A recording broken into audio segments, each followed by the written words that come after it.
કાશ્મીરના મુખ્યમંત્રી ઓમર અબ્દુલ્લા આજે ગુજરાતના પ્રવાસે ગાંધીનગરની મુલાકાતે ગયા. તેઓ મહાત્મા મંદિર ખાતે યોજાયેલા ટુરિઝમ ટ્રાવેલ ફેર એટલે TTF એક્સપોમાં હાજર રહ્યા અને ટૂર ઓપરેટરો સાથે બેઠક પણ કરી હતી. ઓમર અબ્દુલ્લાએ કાશ્મીર પ્રવાસન અંગે ચર્ચા કરતા કહ્યું કે પહેલગામમાં થયેલા હુમલા બાદ પ્રવાસીઓની સંખ્યામાં ઘટાડો થયો છે, પરંતુ ગુજરાત જેવા રાજ્યોમાં પ્રચારથી ફરી પ્રવાસન વધારવાનો પ્રયાસ છે.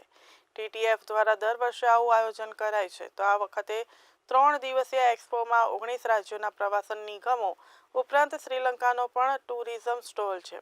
ગુજરાતના પ્રવાસન મંત્રી મુળુભાઈ બહેરા પણ મુખ્યમંત્રીએ સાથે ઉપસ્થિત રહ્યા હતા અને મહાત્મા મંદિર ખાતે ઓમર અબ્દુલ્લાએ ટુરિઝમ સ્ટોલોની મુલાકાત લઈ આશા વ્યક્ત કરી કે આ કાર્યક્રમથી ઉદ્યોગ જગત તથા હોટલ માલિકો સહિત પ્રવાસન સાથે સંકળાયેલા લોકોને આવકમાં વધારો થશે. આવા એક્સપોથી ગુજરાત અને દેશભરમાં પ્રવાસન ઉદ્યોગને નવી દિશા મળે તેમ છે.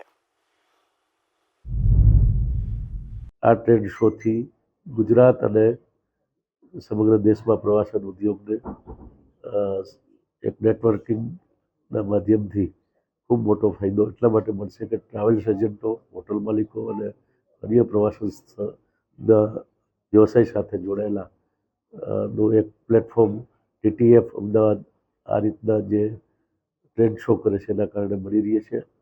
TTF અમદાવાદને યજમાન ગુજરાત છે એટલે ગુજરાત પ્રવાસન વિભાગનો, પ્રવાસન નિગમનો સંપૂર્ણ ટેકો છે અને એટલે જ આવું સરસ રીતે ટ્રેડ શો છે એનું આયોજન આપણે અહીંયા કરી રહ્યા છીએ. આજથી લઈને 2 ઓગસ્ટ સુધી 3 દિવસનો આ ટ્રેડ શો છે.